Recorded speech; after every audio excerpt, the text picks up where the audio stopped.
61% de la población no está de acuerdo con aumentar a 65 años la edad jubilatoria, según la Usina de Percepción Ciudadana. El representante de los trabajadores en el BPS calificó de parche la reforma jubilatoria impulsada por el gobierno. Fiscal del caso Astesiano pidió mantener sigilo porque podrían estar involucradas personas del funcionariado público de todas las reparticiones a las que se les pidió información. El ex jefe de la custodia presidencial cobró $10.000 por un trámite para la expedición de un pasaporte con papeles falsos. Lorena Ponce de León dijo que se le debe preguntar al presidente de la República, Luis Lacalle Pou, sobre el impacto familiar del caso Astesiano, porque la relación personal con el ex custodio era del presidente. El Sindicato Médico del Uruguay denuncia que las mutualistas niegan más tiempo de atención en consultas para pacientes. Mañana hay paro en todas las facultades de la Universidad de la República, con marcha hacia la Torre Ejecutiva. Se reclama presupuesto y recuperación salarial de 7,96%. Los 10 barrios con las viviendas más caras de Montevideo, según el mercado inmobiliario. La Universidad Tecnológica del Uruguay presentó 4 soluciones a partir de preocupaciones de las intendencias. Palestina celebró la decisión de Australia de dejar de reconocer Jerusalén como la capital de Israel y su apoyo a una resolución del conflicto sobre el Estatuto de la Ciudad Santa. El gobierno ucraniano denunció que los bombardeos a Kiev dejaron a más de 1.100 ciudades sin suministro eléctrico.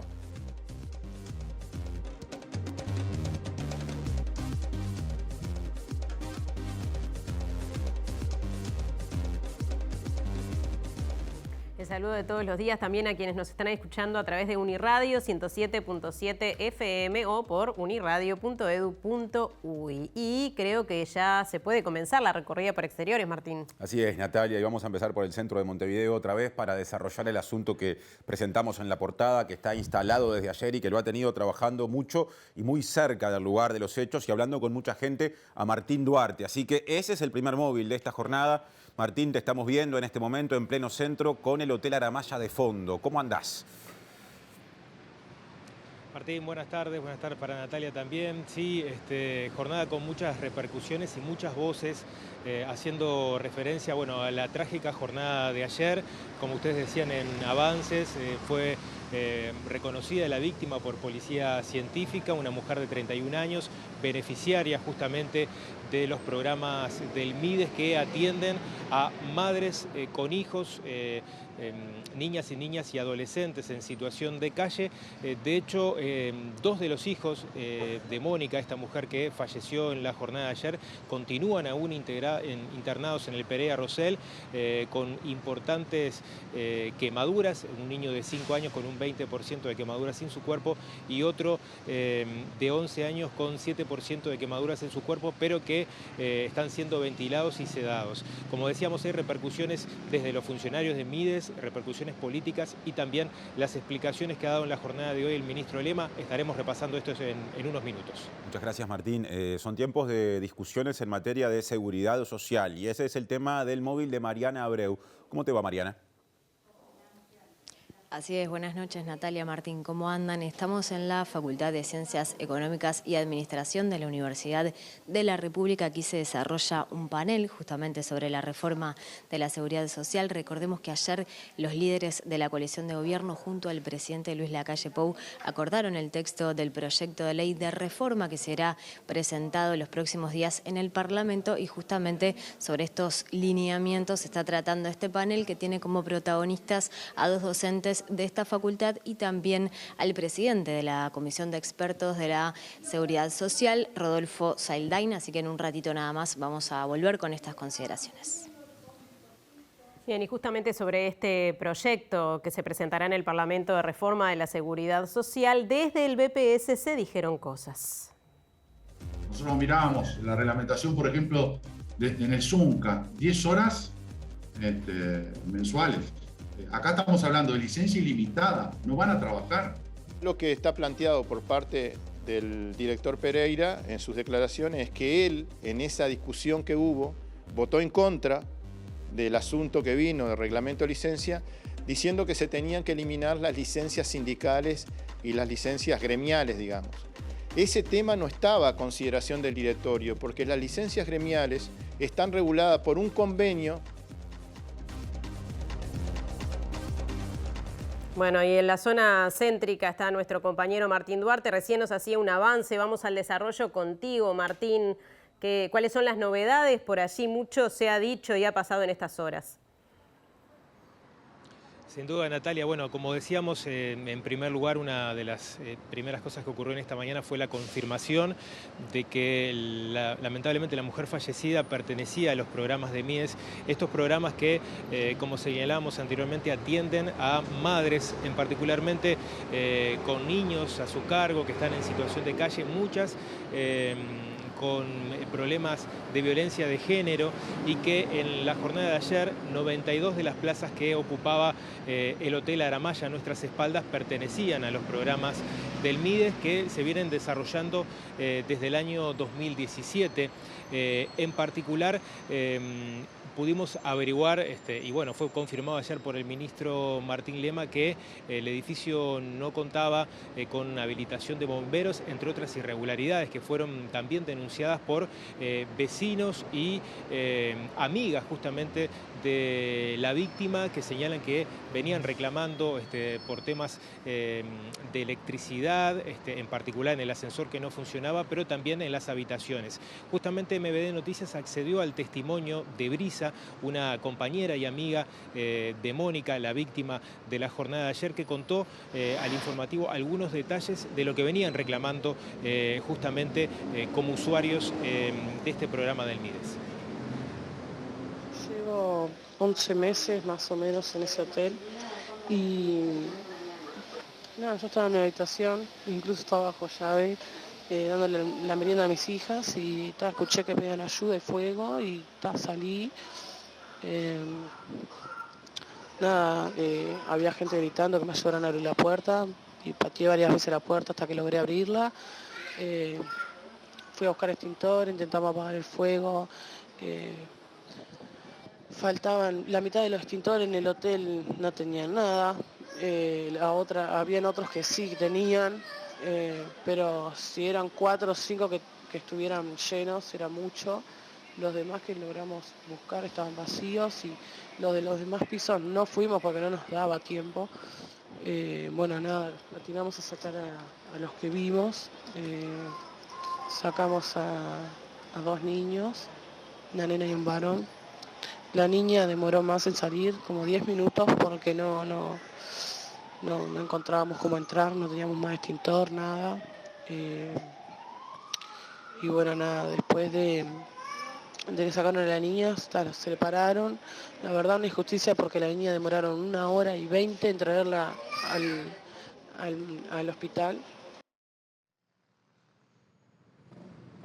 Bueno, escuchamos por allí uno de los testimonios de las personas que habitaban justamente, que fueron realojadas principalmente en un centro de contingencia en el Prado, en la jornada de ayer.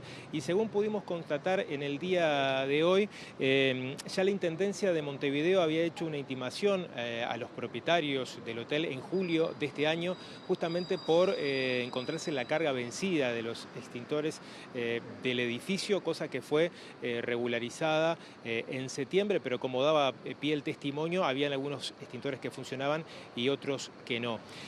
Preocupación también y solidaridad con el tema brindaron los funcionarios del MIDES, que vienen trabajando en este lugar y en otros de los hoteles que tienen estos programas, y en particular señalan que no hay una contingencia total a estas familias, decíamos 92 que habitaban aquí en el Hotel Aramaya, en particular donde había solamente destinado 3 técnicos asistentes para trabajar con estas familias que presentan justamente la complejidad que señalábamos. Son madres de familia con varios hijos a su cargo y con situaciones de violencia de género. Así hacía referencia Ana justamente de la Unión de Trabajadores del MIDES. Las personas que están en hoteles, en general son personas que son derivadas por estos 2 programas, y son personas que son en general mujeres con menores a cargo. Entendemos que debería ser más bien un espacio más de paso mientras que se pueda lograr alguna otra solución más definitiva. Desde el sindicato se solidarizaron con los afectados y señalaron que cuentan con todo el apoyo que podamos dar los trabajadores del Ministerio. En tal sentido, reclaman una política de intervención más profunda en estos espacios y pensar en procesos a largo plazo. Todos los hoteles tenían una dupla o 3 personas que eran técnicos o técnicas que estaban trabajando, o sea que el trabajo técnico no era intensivo en el sentido de que si hay un número importante de personas, en este caso estamos hablando de 92, y de un equipo de 3 técnicos o técnicas, es una cuestión de un seguimiento que no es en profundidad que se le pueda hacer a las familias, ¿no? Tampoco es una novedad que las condiciones no eran las mejores. Pensar en la posibilidad de establecer algún tipo de protocolo para estos espacios, que se cumplan con ciertas condiciones edilicias. Bueno, allí estaba también la postura de los funcionarios haciendo referencia a, reclamando un protocolo de trabajo, sobre todo cuando hay 92 personas afectadas a los programas, en particular en este hotel, otras tantas en otros, pero donde no solamente se le dé alojamiento, sino un trabajo más fuerte, multidisciplinario con los técnicos. Por último, en este repaso vamos a compartir la palabra del ministro Martín Lema, que habló en esta jornada, manejó algunas cifras. Él señala que de 588 personas afectadas a estos programas de madres con niños y niñas a su cargo, se bajó a 343 y de hecho los hoteles pasaron también de 8 a 5. De hecho, según manifiesta Lema, Aramaya, este hotel, iba a ser uno de los primeros justamente en este recambio de política que pretende llevar adelante el Ministerio. Yo voy más allá, 2020, 2021, ahora. ¿Qué pasó el cambio de paradigma es el cambio de paradigma. Si estamos diciendo que desde la administración se quiere bajar la cantidad de hoteles y bajaron de 8 a 5, ¿qué quiere decir? ¿Que se quería seguir la línea de los hoteles o cambiar? Cambiar. ¿Cuál fue el camino trazado? El cambio. ¿Qué provocó el cambio? Pasar de, como decía, de 588 a 343. ¿Cuánta gente había en el Aramaya? Bueno, llegaron a haber más de 200 y producto del desagote, ahora estamos a 92, porque la tendencia va a sacar el eje de los hoteles. El ministro Lema insistió en que tenían previsto dar de baja otros 2 hoteles para fortalecer centros y que este sería uno de ellos. Pese a lo informado desde el hotel AMBD Noticias, el titular de la cartera de Desarrollo Social afirmó que en el lugar se alojaban personas que alquilaban individualmente. No solamente lo digo, estuvimos hablando con las personas que habían alquilado, estuvimos con una familia del primer piso, por ejemplo, que estaba con una niña de 7 años, estuvimos hablando ayer de noche, y que el Ministerio, a través de personal del Ministerio, acompañó porque esas personas tenían la duda de qué pasaba con sus pertenencias. Entonces averiguamos qué pasaba con sus pertenencias. Y ellos querían saber si en alguna hora de la noche podían ingresar porque era su casa y la alquilaban. Lo que se nos recomendó por parte de bomberos y por parte del personal policial es que como no iba a haber luz y no iba a haber servicios, lo mejor es que vayan para otro lado. Según Lema, tras el incendio, el MIDES atendió a esas familias y brindó alternativas para su alojamiento. Bueno, para cerrar este tramo hay algunas miradas o versiones contradictorias, porque de hecho nos comunicamos con uno de los propietarios del hotel y que nos confirmaba o nos señalaba que las ocupaciones en estas habitaciones, 88 habitaciones tiene el hotel, de estas 92 personas, era exclusivamente del MIDES. Esto nos señalaba en la jornada de hoy uno de los propietarios del hotel. Y por otro lado, más adelante vamos a compartir en el informativo también la palabra de la ex subsecretaria del MIDES, Ana Olivera, que señalaba, según ella, que los hoteles vienen incrementándose desde la administración anterior. Así que bueno, estaremos haciendo un seguimiento de este tema. Muchas gracias, Martín. Y justamente nos quedamos con lo último que decía Martín, porque Ana Olivera, entre otras cosas, manifestó preocupación por las condiciones edilicias del lugar. Accedió a algunos audios que dan cuenta de la precariedad edilicia, lo que se habría incrementado por el aumento de los índices de pobreza. Una trágica situación que tenemos que analizar en toda su complejidad, porque estamos hablando de una persona, de una mujer fallecida y sus 2 hijos en situación delicada. En mi caso, y no soy la única persona, recibimos una serie de audios de personas que tenían vínculo, amistad con esta persona fallecida, con esta mujer de 31 años fallecida, que señalaban que se habían hecho reiteradas denuncias de la situación, de las condiciones en que estaba el hotel, de las condiciones de habitabilidad, de las dificultades con los cables. La modalidad de hoteles ya estaba operativa en la anterior administración, primero a través del arrendamiento de pensiones y luego con hoteles, originándose como alternativa piloto de acceso a vivienda para población de madres e hijos en situación de calle. Para Olivera, el aumento de los índices de pobreza ha llevado a que haya un notorio incremento de este tipo de modalidad de arrendamiento de hoteles. Han ido incrementándose la cantidad de hoteles, lo digo porque vivo cerca de uno de los que no existía antes y ahora existe, en función de esta situación. Y sobre todo cuando se trata de mujeres con niños, porque efectivamente nadie quiere no ver, porque ver es una palabra que no corresponde. Nadie quiere que haya niños viviendo en la calle. Bueno, y un amigo de Mónica, de esta mujer fallecida en el hotel, que también fue beneficiario del MIDES, dijo que desde hace 4 años la víctima pedía que se solucionaran problemas eléctricos en su habitación. Esta persona que dio su testimonio además anunció que, atención, este viernes a las 12 del día habrá una marcha en silencio que va a partir desde la Plaza de los 33, pasando por el frente, digamos, del edificio del Ministerio de Desarrollo Social, por el hotel y finalmente llegando a Torre Ejecutiva. Desde el día 1 que entré en el hotel, hace aproximadamente 2 años, hubieron muchas irregularidades en cuanto a la convivencia por parte de las madres, en donde se hicieron denuncias a las autoridades de MIDES en lo personal. Ellos tomaron recaudos en ese momento, se tranquilizó un poco el tema.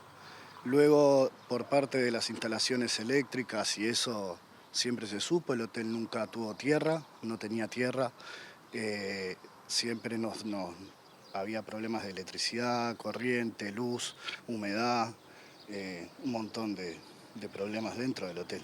¿Había cuestionamientos desde la propia usuaria, de la propia Mónica, que presentó la situación de su habitación en la que estaba viviendo junto a sus hijos? Sí, Mónica estaba en la habitación 505 desde el día 1 de su ingreso. Ella llevaba prácticamente 4 años dentro del hotel. Desde el día 15, yo creo, ella siempre dijo que pidió el cambio de habitación porque para poder enchufar algo tenía que desenchufar el calefón o algo, saltaba siempre la llave, problemas de electricidad, se quedaba sin luz. Nunca se le tomó en cuenta eso y pasó lo que pasó ayer, ¿verdad? Las denuncias se realizaron ante las autoridades del MIDES. ¿Cómo fue la respuesta que tuvieron los usuarios a partir de estas inquietudes que se presentaban? Bien, siempre se cuenta con el trabajo de una dupla que nos acompaña supuestamente en el proceso de estar ahí, que debería de ser provisorio, pero 4 años ahí dentro, 2 años yo, te das cuenta de que no, en realidad no es provisorio, es un estancamiento que se genera ahí. Las duplas estaban enteradas, dijeron que iban a hablar, que iban a ver, pero nunca hubo respuesta en cuanto a eso, siempre es un pase de bola. Personalmente se denunció con Fernanda, la directora de calle, y dijeron que iban a tomar cartas en el asunto, pero nunca hubo respuestas en cuanto a eso. Y el fiscal Diego Pérez, que está a cargo de este caso, informó hoy a MBD Noticias que, entre otras cosas, está esperando que le entreguen registros de imágenes, ¿no?, de cámaras instaladas en el lugar, en este hotel en el que se dio el incendio y el fallecimiento de la persona beneficiaria del MIDES.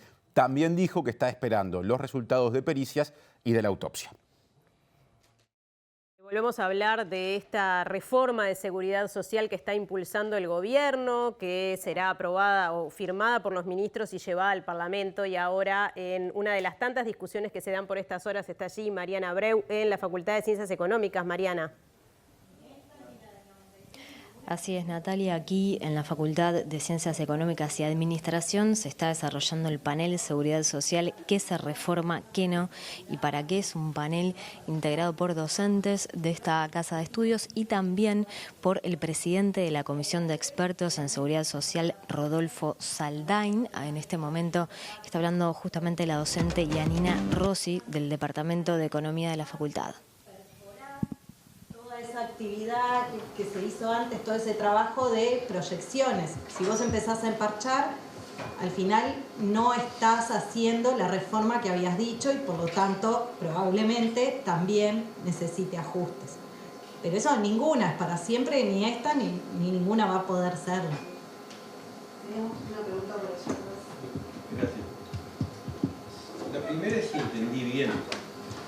Y de acuerdo a la afirmación que acaba de hacer, ha sido responsable de la redacción última del documento. De lo bueno. Por eso mismo, justamente, como dijo que era lo bueno, lo que vamos a tener es una reforma del sistema de jubilación, no del servicio de la seguridad social. Que es una virtud, de acuerdo a lo que yo sé. Sí. Por lo tanto, el nombre debería ser ese. Sí, se llama reforma previsional.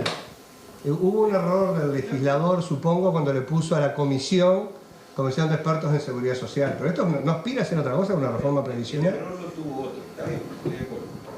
La segunda es que no haremos curanderismo, estoy de acuerdo. Pero parece magia estar hablando 1 hora y cuarto, como hemos estado hablando y abriendo la cabeza y tratando de pensar, y no mencionar cómo es exactamente el proceso de convergencia con relación a las Fuerzas Armadas y su cargo.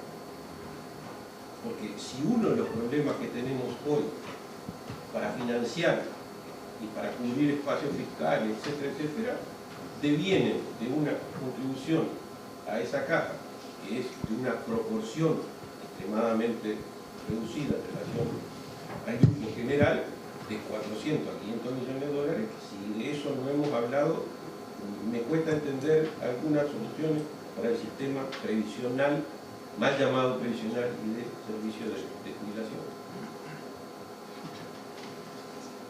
Si es para mí, contesto. No sé.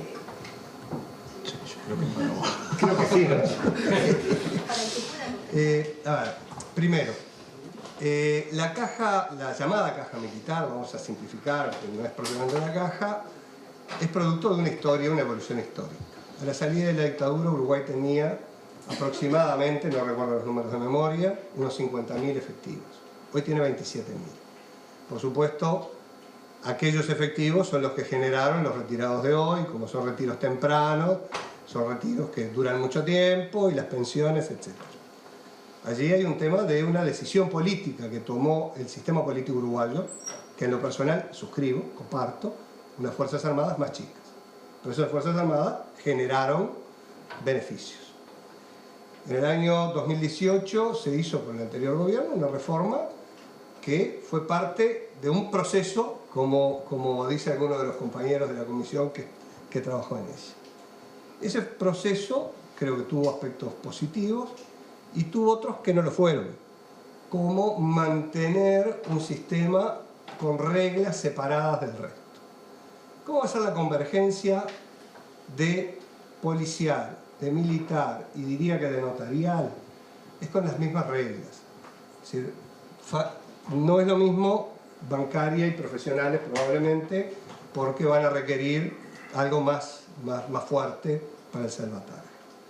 Quedamos con estas palabras de Rodolfo Saldain, que le contestaba a Benjamín Liberov, ex subsecretario de Turismo, Frente Amplista, que le hizo 2 cuestionamientos bastante claros que pudimos escuchar, por lo menos. Sí, bueno, una de las tantas debates y charlas que se dan en estas horas, interesantes, por supuesto, porque es algo que nos afecta y nos atañe a todos. Claro, porque hay muchas opiniones. Por ejemplo, una es la del PIT-CNT, que entiende que este proyecto de ley de reforma previsional, del que hablaban Saldain y Liberov, es injusto. Sí, porque entienden que recae sobre trabajadoras y trabajadores.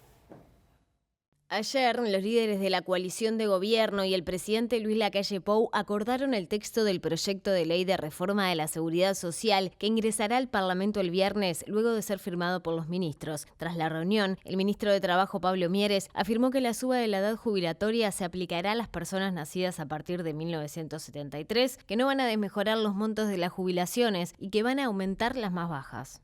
A nosotros no nos cierra, digamos, en cuanto al concepto. O sea, tenemos una dificultad en la seguridad social, que es que los ingresos no alcanzan a cubrir los egresos. Ahora, parece que en la reforma que se está proponiendo, todos vamos a ganar, y cómo entonces se logra el equilibrio económico-financiero del sistema. Porque, a ver, los únicos que ponemos para pagar el costo de esta reforma somos los trabajadores. Vamos a trabajar más años, vamos a aportar más años y vamos a cobrar menos jubilación. El sector empresarial no pone nada para esta reforma. Hay sectores empresariales que no pagan ni siquiera un peso de aporte patronal a la seguridad social. Bueno, ¿qué piensa la ciudadana, el ciudadano sobre esto, la población de nuestro país sobre esta reforma? Bueno, la usina de Percepción Ciudadana estuvo trabajando en eso y es tema de la columna justamente de la usina de hoy con Juan Ignacio Dorrego. ¿Cómo andás, Juan? Y bienvenido. Hola, muchas gracias. Buenas noches para ustedes, buenas noches para toda la familia en sus hogares. Bueno, efectivamente, hoy traemos algunos datos para compartir que tienen que ver con el proyecto de reforma de la seguridad social que efectivamente el presidente anunció en el día de ayer que había llegado a un acuerdo con dirigentes de la coalición multicolor para enviar al Parlamento este proyecto que se dice entrará el viernes y se trabajará en una comisión especial. Nosotros le consultamos a la ciudadanía, al panel de la usina de Percepción Ciudadana, particularmente si estaban de acuerdo, cuál era el nivel de acuerdo con que el actual sistema de seguridad social sea reformado. Así que vamos a ir compartiendo algunos datos que tenemos en esta primera pregunta. Como pueden ver en pantalla, tenemos un 57% del panel que dice estar muy de acuerdo o de acuerdo con que el sistema actual tal cual hoy tenemos esta seguridad social, sea reformado. Únicamente una de cada cuatro respuestas dicen no estar en desacuerdo o muy en desacuerdo con que se lleve adelante una reforma de la seguridad social. Bien, y también se pregunta sobre la información, o sea, sobre si la población tenía algún tipo de información sobre este anteproyecto que se presentará ahora en el Parlamento. Sí, exactamente. Pasemos al segundo gráfico que tenemos para ver un poco lo que veíamos sobre la necesidad o qué tan de acuerdo estamos con dar una reforma a este sistema de seguridad social en nuestro país. Veamos, cuando analizamos estos datos según el tramo etario en el que se ubican las personas que responden, vamos a constatar que las personas mayores de 70 años son quienes están más de acuerdo con que se reforme este actual sistema de seguridad social. Luego, en personas que van desde 18 a 29 años y también de 30 a 44 años, más o menos la información o el grado de acuerdo con esto es similar. Sin embargo, algo interesante para ver es en el tramo etario que va entre 45 y 59 años, nada más ni nada menos que aquellas personas que van a ver en primera instancia los efectos de esta eventual reforma de la seguridad social, es donde el grado de desacuerdo es mayor, llegando incluso a ser 4 de cada 10 personas. Ahora sí, un poco haciendo en relación a lo que nos consultaban, pasamos al siguiente gráfico, porque también les preguntamos a la ciudadanía, a quienes participan de este panel, ¿cuál era el grado de información, qué acceso a la información en cuanto a los contenidos de esta eventual reforma de la seguridad social tienen? Y bueno, en este sentido podemos ver que a medida que avanza, que evoluciona el nivel socioeconómico de la población, esto cuando analizamos las respuestas de acuerdo a dónde se ubican las personas que responden en cuanto a sus posibilidades materiales, económicas, a su nivel socioeconómico, vemos que cuando estamos en nivel socioeconómico bajo, las personas que dicen sí, tengo mucha información son apenas el 3%. Sin embargo, a medida que va aumentando el nivel socioeconómico de quien responde, también va aumentando el acceso a la información. De esta forma, casi 7 de cada 10 personas de nivel socioeconómico alto dicen tener algo de información o mucha información. Yo tengo la impresión de que el aspecto más discutido de todo lo que propone el proyecto de ley es el aumento de la edad jubilatoria. ¿Qué piensa la gente al respecto? Bueno, También le consultamos a la población al respecto de esto y tenemos un gráfico para mostrar que es el que están viendo en pantalla. Es bien interesante esto, porque recuerden que el primer gráfico que mostrábamos, la gente decía, bueno, estar de acuerdo con que el actual sistema de seguridad social se reforme. Sin embargo, cuando ingresamos en uno de los elementos puntuales, quizás uno de los más importantes de esta eventual reforma de la seguridad social, nos encontramos con estas respuestas. Es decir, 61% de las personas que responden dicen no estar de acuerdo con que se aumente a 65 años de edad el límite o la edad para jubilarse. Esto es un dato muy relevante porque al cambiar la pregunta y al meternos específicamente con el elemento quizás central de la posible reforma o del proyecto a ser discutido en el Parlamento, vemos que hay cierta negativa o cierto grado de desacuerdo con esta principal medida. Bueno, muchas gracias, Juan, muy interesante y hasta la que viene. Será entonces hasta la semana que viene, que volvemos al jueves, como habitualmente lo venimos haciendo.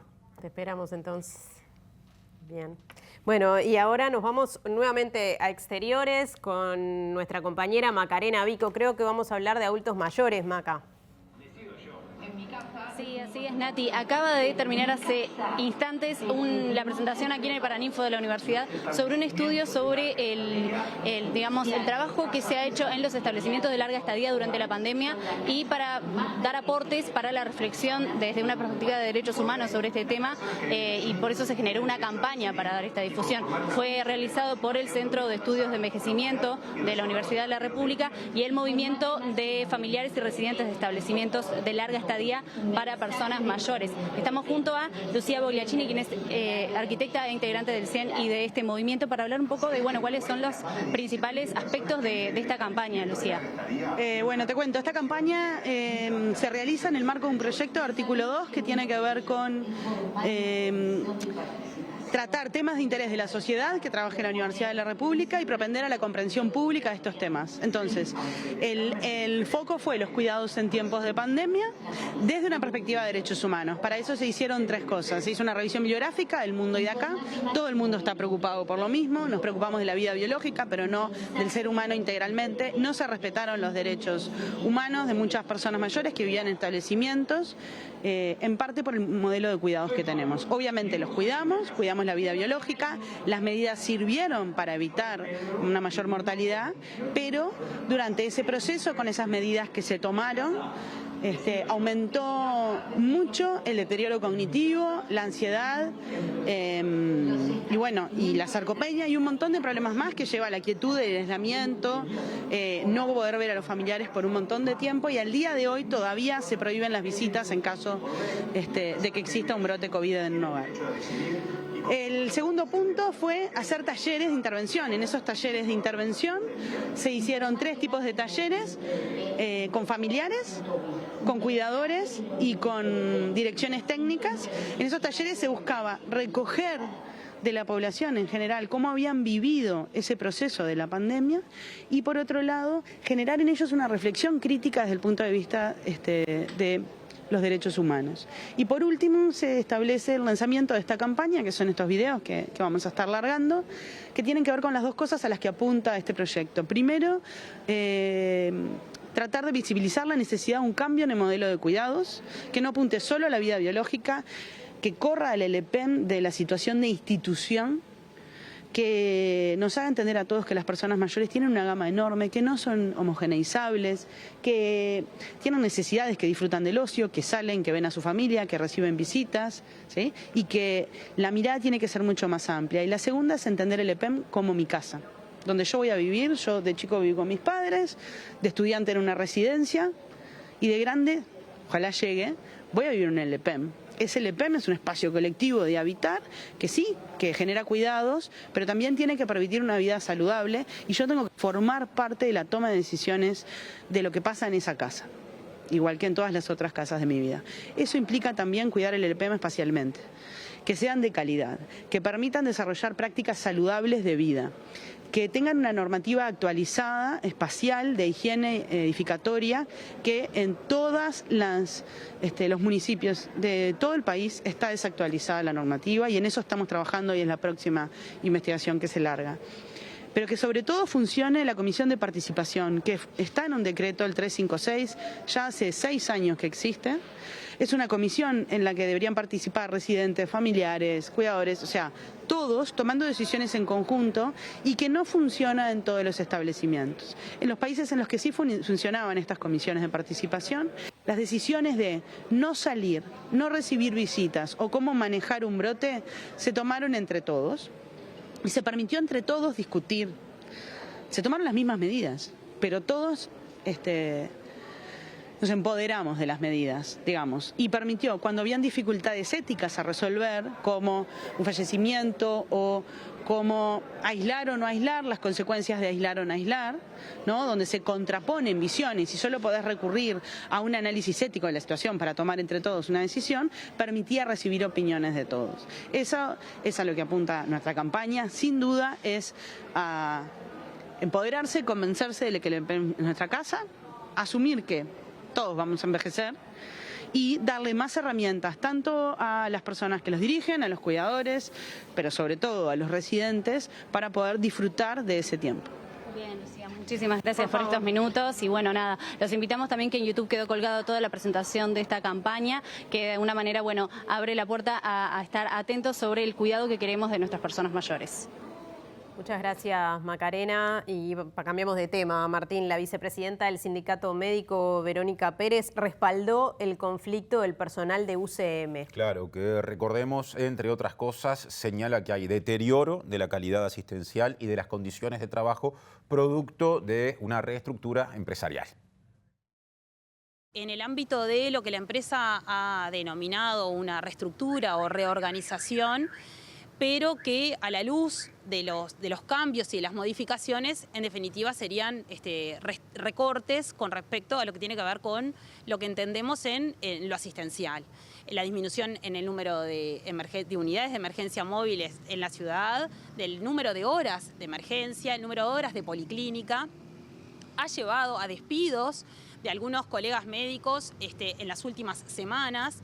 Y consideramos que entonces hay una problemática lo que tiene que ver con la calidad asistencial, por supuesto, con los puestos de trabajo y con la calidad del trabajo en sí, por presión, por inestabilidad, porque esta reforma o esta reestructura lleve a todas estas modificaciones que lleven a la pérdida de la fuente laboral. El sindicato busca evitar que se comprometa la asistencia de usuarios y usuarias. Alertan que el uso de la consulta por videollamada no debe sustituir a la presencial en casos necesarios. Se han visto algunas situaciones en las cuales se trata de alguna manera de incentivar ese tipo de consulta y no la presencial, y vemos que hay que tener una justa medida en la cual uno pueda hacer uso de la técnica de la videollamada y aquel en la cual hay que mandar al médico al domicilio. El sindicato médico afirma que el avance de las negociaciones con la empresa ha sido prácticamente nulo y el próximo martes habrá una nueva instancia en la Dirección Nacional de Trabajo.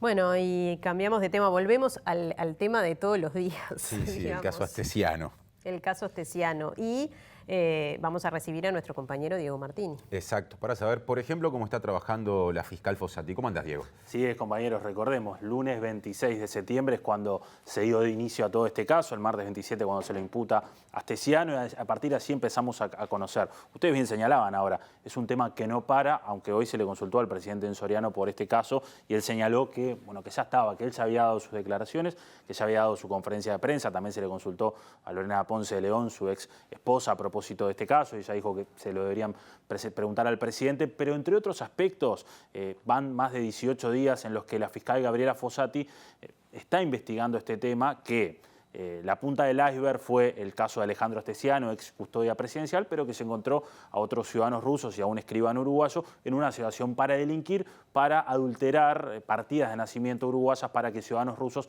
pudiesen adquirir documentación uruguaya que les permitiese adquirir un pasaporte. La fiscal dijo en la audiencia que tuvo el viernes pasado, donde se imputó a la última persona, en tiempo obviamente la última, pero no va a ser la última porque se sigue investigando, que fue Patricia Maidana, que es la esposa del abogado Fernández, se llega a ella a partir de su vínculo que tiene con el escribano. Y en esa audiencia la fiscal manifiesta algunos aspectos que son importantes. En cuanto a la investigación, manifiesta que no ha podido leer ni el 5% de toda la información que tiene, de toda la información que le ha llegado de distintas dependencias, de la Dirección de Identificación Civil, de la Corte Electoral, que también le ha llegado información, también del Registro Civil, y manifestó que se llega a la esposa del escribano Fernández por el vínculo que tenía con él y la empiezan a investigar. Y a partir de así dan cuenta de que ella también participaba en esta organización y veamos algunos de los audios que presentó,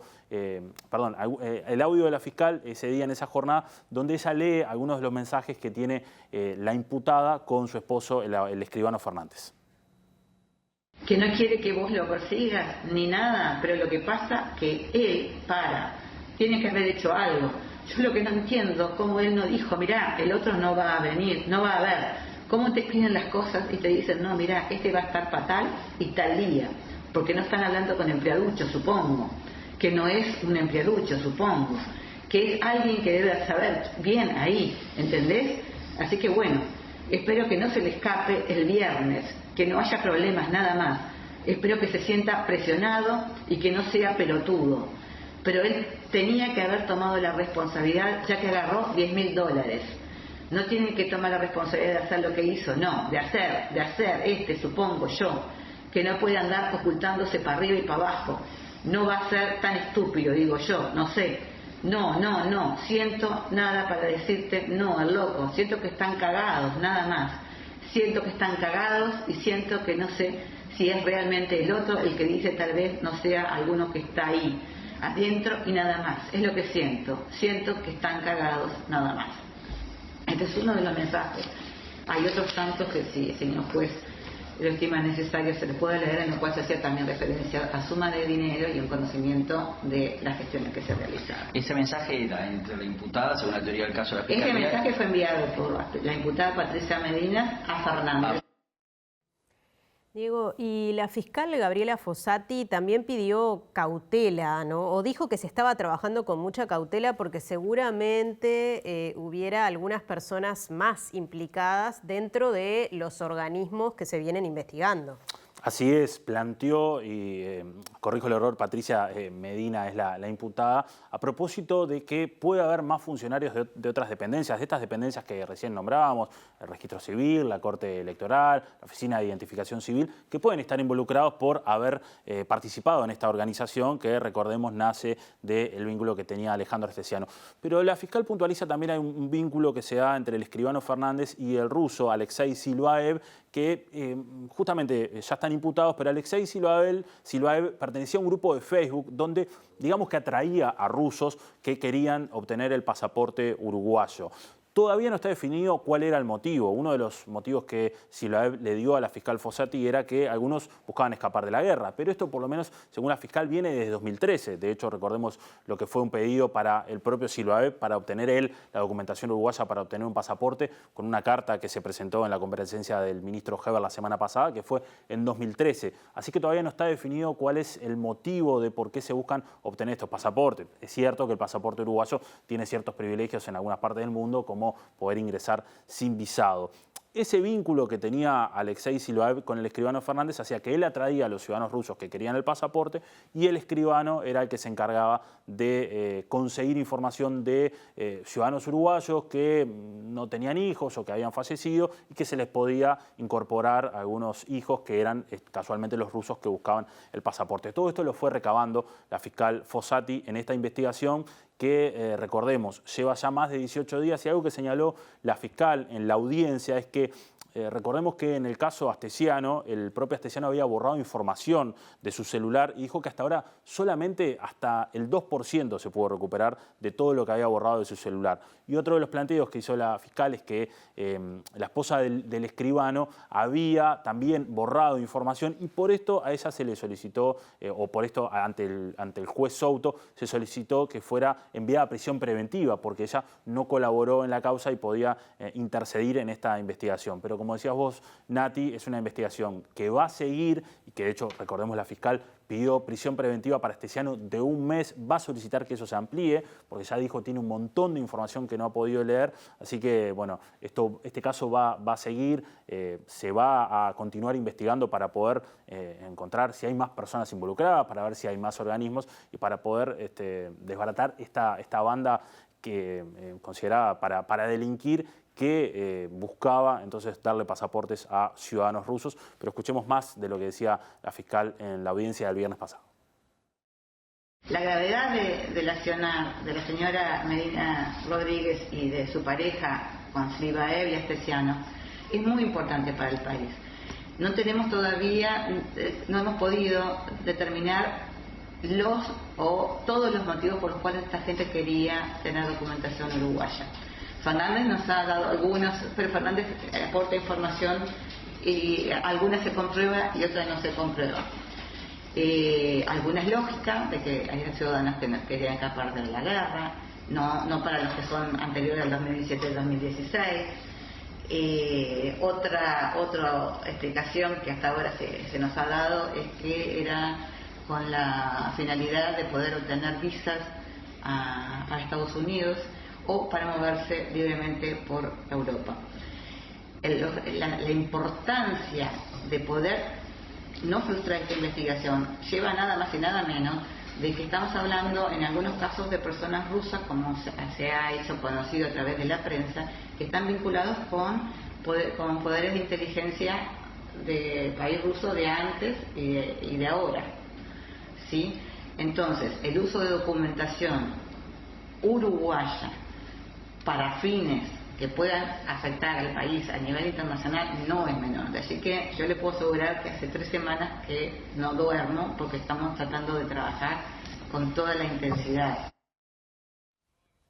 Y ahora temas de Montevideo. Atención, porque el Partido Colorado no apoyaría en el Parlamento el pedido de juicio político contra la intendenta de Montevideo, Carolina Cose. Eso dijo el edil del sector Ciudadanos, Gustavo Facchiola, a MVD Noticias.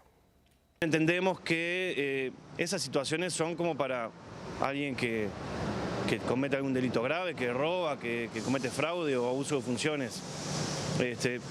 La verdad es que bueno, Pablo Lanz tiene muchos años de edil en Florida y me estuvo comentando su postura y bueno, Adrián Peña también. Y bueno, la verdad es que en estas horas que después pasaron, no es que le esquive al bulto, pero la verdad es que era una situación incómoda en lo personal. El curul colorado afirmó que acompañaron la votación en la Junta por cortesía y para mantener la coalición, ya que venían sufriendo una serie de críticas de los socios por acompañar otras iniciativas del Ejecutivo Departamental, como préstamos para obras. Facchiola dijo que el relacionamiento con la administración es correcto. De repente, por la postura política de algunos ediles del Partido Nacional, por la exposición pública o por, no sé, algunos otros temas, sí han tenido una fricción con Carolina, con su sector, con su ambiente, digamos, de trabajo, con algunos directores, etc. Bueno, sí, son cosas que pasan a veces en la política, que los cortocircuitos llevan después, lamentablemente, a cosas más graves como esta. La verdad que estaría bueno que se bajara un poco la pelota, que se sentara a dialogar, que se hablaran y que se pudieran entender un poco mejor.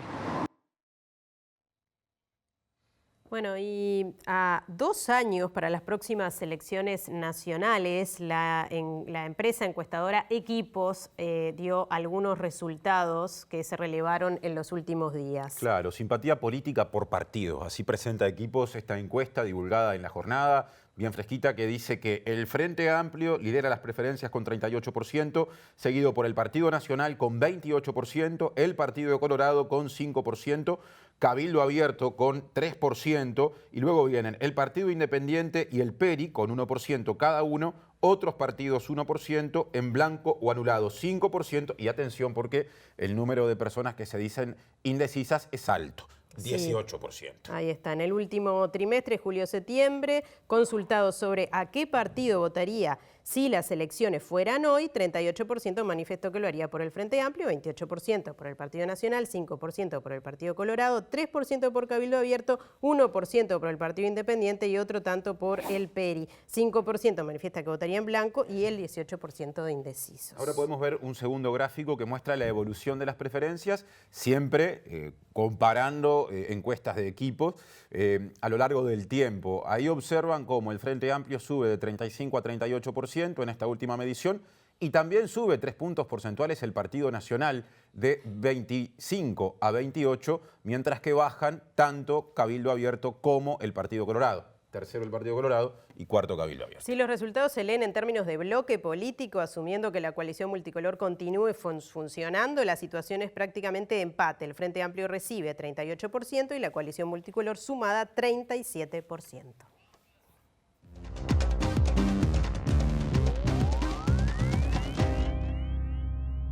Y ahora sepamos datos también bien frescos, bien nuevos del mercado inmobiliario. El mercado inmobiliario, los barrios que tienen más valor en este momento, y por eso recibimos a nuestro compañero economista Germán de Agosto. Bienvenido.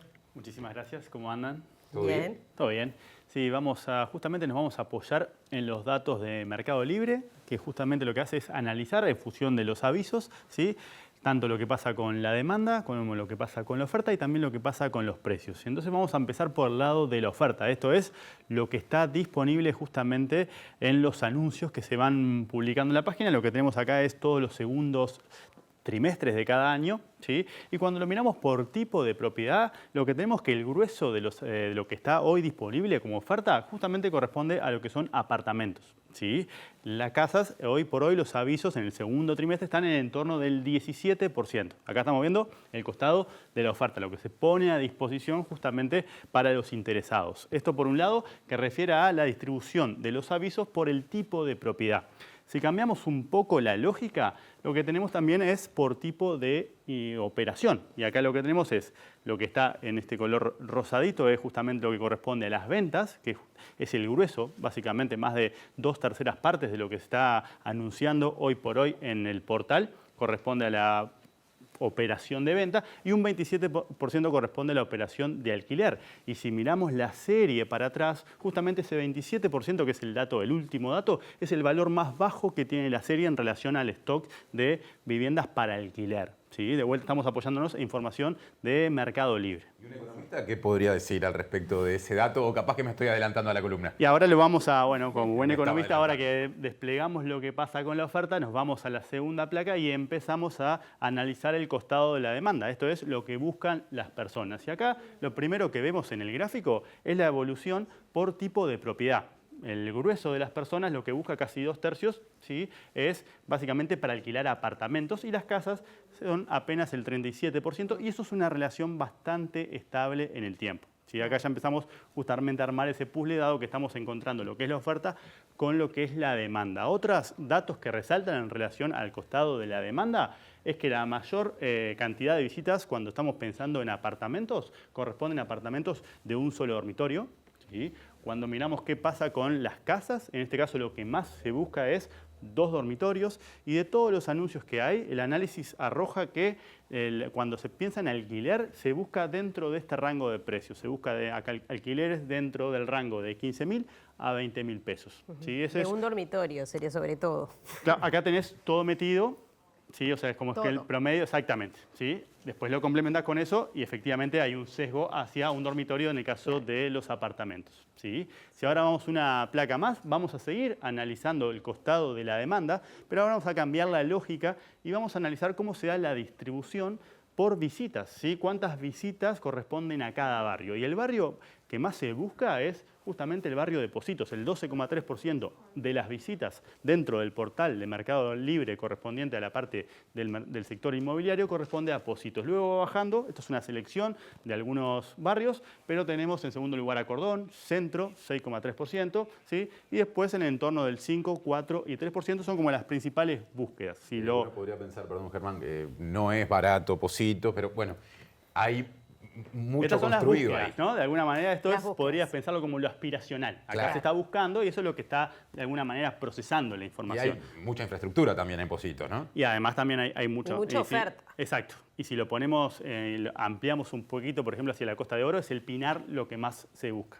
¿sí? Claro. Si ahora vamos una placa más, vamos a pasar a los precios. De alguna manera lo que hacemos es analizamos la demanda, analizamos la oferta y de esa interacción surgen este tipo de cosas. Y acá lo que tenemos es, por un lado, lo que corresponde a los precios para los apartamentos y por allá las casas. Y luego tenemos dos series. Esto es para el alquiler, esto es cómo están evolucionando los precios para los alquileres, ¿sí? Que en ambos casos se demuestra la misma tendencia. El precio de los alquileres viene subiendo. En el caso de los apartamentos, a un entorno del 5% en relación a un año atrás. En el caso de las casas, en el entorno del 7%. Y cuando miramos lo que pasa con las ventas, esto está en dólares, ¿sí? Hay una mayor estabilidad, al menos en los últimos 3 años. ¿sí? O sea que lo que tenemos es un aumento del precio de los alquileres, que se mantiene para el caso de los apartamentos y se mantiene para el caso de las casas, y una mayor estabilidad en lo que tiene que ver justamente con las búsquedas en torno a lo que son las ventas. ¿sí? Vamos una placa más y lo que vamos a analizar es cómo cambia, ¿sí? el precio de los alquileres en el último año cuando lo analizamos por barrios. ¿sí? Acá hay bastantes realidades dispersas.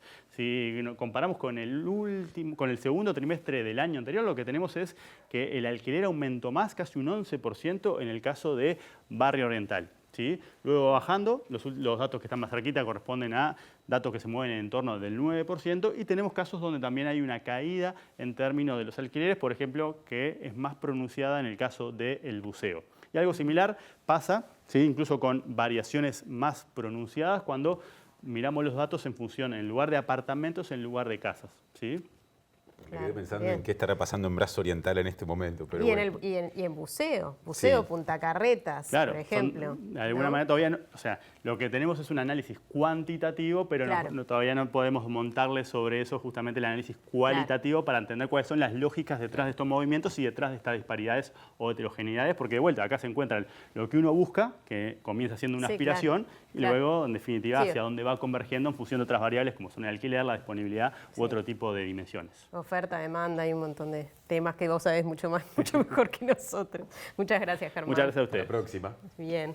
Y bueno, y Martín, creo que nos vamos a ir ahora al panorama internacional después de conocer cómo está el país y cómo está esta zona metropolitana en cuanto a alquileres. Y el todo lo demás. estudio de TV Ciudad, ni les cuento, con gente que viene, con gente que va y con la información al pie.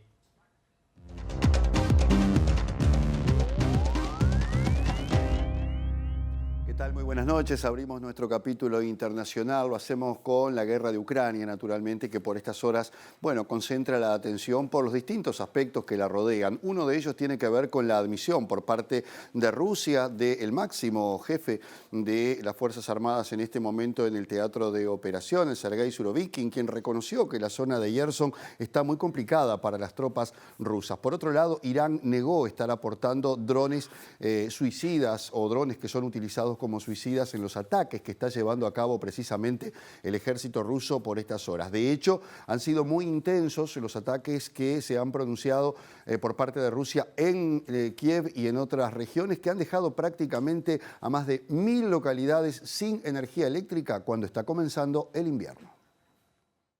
Un total de 1.162 localidades de Ucrania se hallan privadas de electricidad después de más de una semana de bombardeos rusos, muchos de ellos dirigidos contra infraestructuras del país, informaron fuentes oficiales ucranianas que destacaron que en este periodo Rusia llevó a cabo unos 190 bombardeos con misiles, drones kamikaze y artillería en 16 regiones ucranianas, según declaró el portavoz de los servicios de situaciones de emergencia, Oleksandr Yorunsky.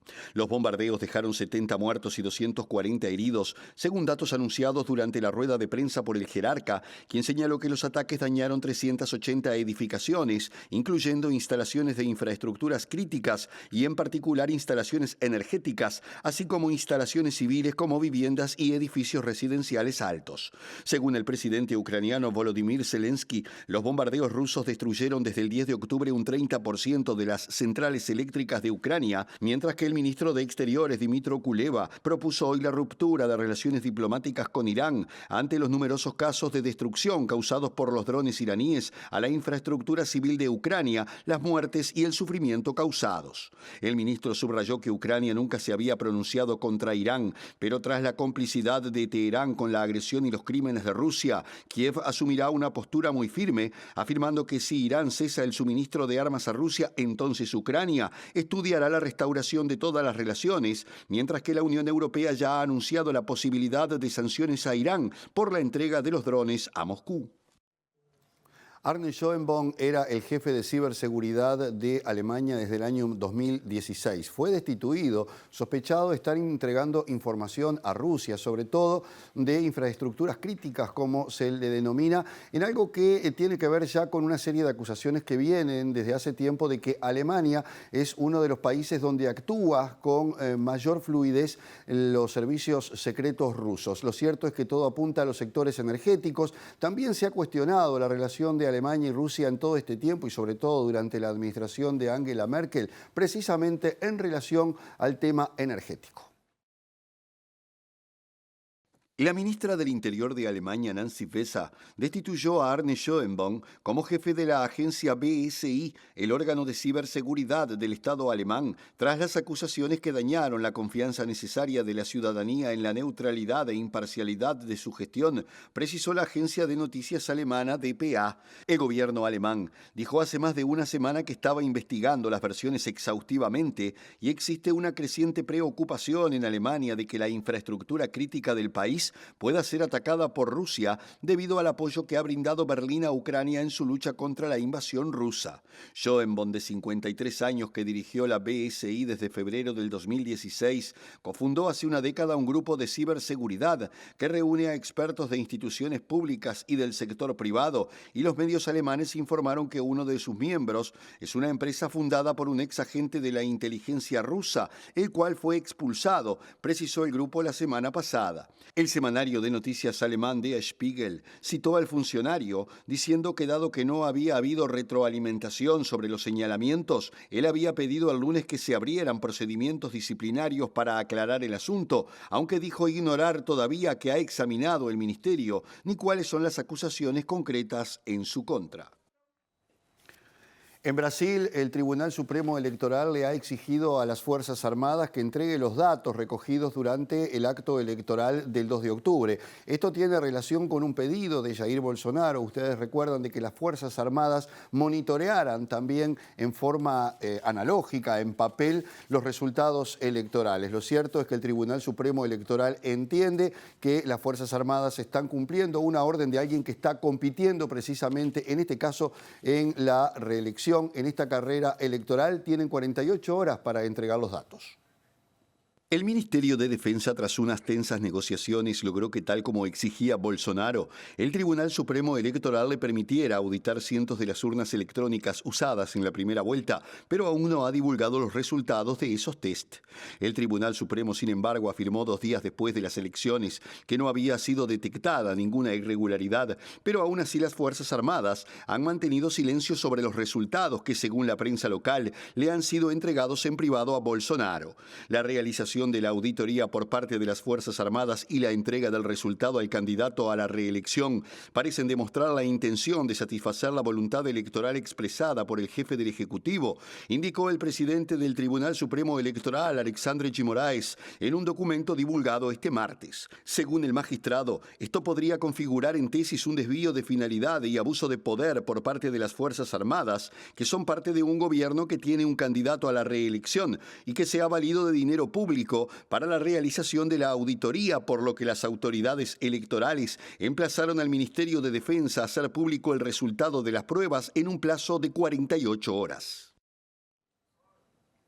Gran revuelo ha causado el reconocimiento, o mejor dicho, el no reconocimiento de Jerusalén como capital de Israel por parte del gobierno australiano, algo que el gobierno anterior había decidido hacer, pero que es un tema muy sensible para los israelíes, que han considerado esta medida como desafortunada y de hecho van a revisar las relaciones bilaterales con Australia. Precisamente el gobierno israelí llamó al embajador australiano para que explique esta situación que ha molestado muchísimo al gobierno del primer ministro Yair Lapid. El gabinete australiano, liderado desde el pasado mayo por el Partido Laborista del primer ministro Anthony Albanese, que terminó con 9 años de gestión conservadora, acordó considerar de nuevo a Tel Aviv como la capital de Israel y no a la ciudad disputada entre israelíes y palestinos, una medida que revoca la decisión tomada por la administración de su antecesor Scott Morrison en 2018. En tal sentido, el gobierno de centro-izquierda de Albanese reafirmó que el estatus de Jerusalén debe resolverse mediante negociaciones de paz entre los dos pueblos y que Canberra sigue comprometida con una solución bipartita al conflicto, por lo que la ministra de Relaciones Exteriores, Penny Wong, afirmó que su país no apoyará un enfoque que socave esta perspectiva. La medida, que se conoce 5 meses después de que la nueva administración australiana tomara posesión, es considerada por Israel como sorpresiva y apresurada, mientras que el primer ministro Yair Lapid afirmó que a la luz de la forma en que se tomó la decisión en Australia, solo puede esperar uno que en otros asuntos el gobierno de ese país se comporte de manera más seria y profesional. La furia del gobierno israelí no se ha hecho esperar y su Ministerio de Relaciones Exteriores señaló que convocó al embajador australiano en el país, Paul Griffiths, para expresar su profunda decepción ante el hecho que asegura se basó en consideraciones políticas miopes que solo alimenta a los extremistas de la autoridad palestina a continuar agitando el territorio y poner en peligro la estabilidad de Israel.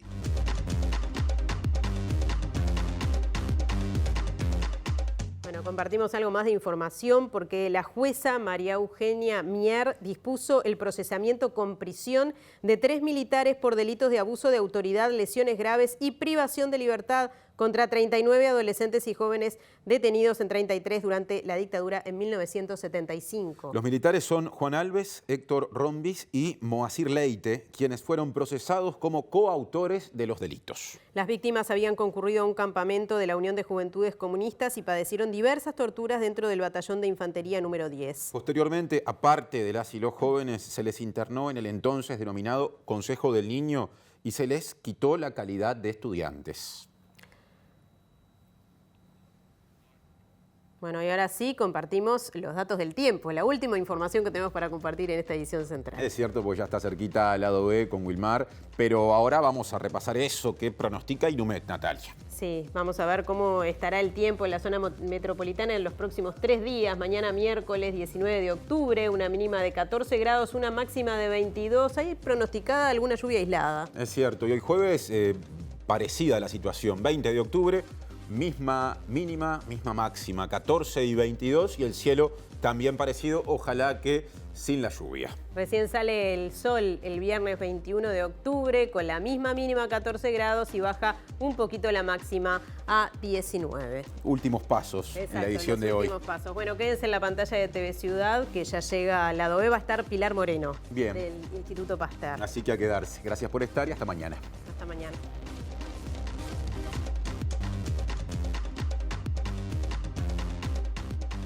61% de la población no está de acuerdo con aumentar a 65 años la edad jubilatoria, según la Usina de Percepción Ciudadana. El representante de los trabajadores en el BPS calificó de parche la reforma jubilatoria impulsada por el gobierno. Fiscal del caso Astesiano pidió mantener sigilo porque podrían estar involucradas personas del funcionariado público de todas las reparticiones a las que se les pidió información. El ex jefe de la custodia presidencial cobró $10.000 por un trámite para la expedición de un pasaporte con papeles falsos. Lorena Ponce de León dijo que se le debe preguntar al presidente de la República, Luis Lacalle Pou, sobre el impacto familiar del caso Astesiano, porque la relación personal con el ex custodio era del presidente. El Sindicato Médico del Uruguay denuncia que las mutualistas niegan más tiempo de atención en consultas para pacientes. Mañana hay paro en todas las facultades de la Universidad de la República, con marcha hacia la Torre Ejecutiva. Se reclama presupuesto y recuperación salarial de 7,96%. Los 10 barrios con las viviendas más caras de Montevideo, según el mercado inmobiliario. La Universidad Tecnológica del Uruguay presentó 4 soluciones a partir de preocupaciones de las intendencias. Palestina celebró la decisión de Australia de dejar de reconocer Jerusalén como la capital de Israel y su apoyo a una resolución del conflicto sobre el Estatuto de la Ciudad Santa. El gobierno ucraniano denunció que los bombardeos a Kiev dejaron a más de 1.100 ciudades sin suministro eléctrico.